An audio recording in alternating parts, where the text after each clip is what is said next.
Ah, yes.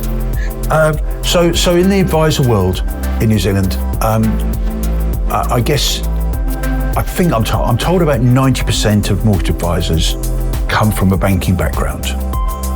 And therefore, they were trained and maybe in some ways indoctrinated with, you've got to put rate first.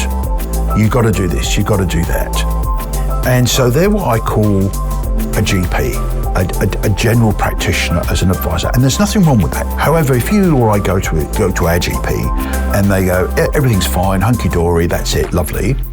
If, however, there's a problem, what do? They refer you to a specialist. And that's where we see ourselves in the marketplace. We are the specialist in non-bank, in alternative funding,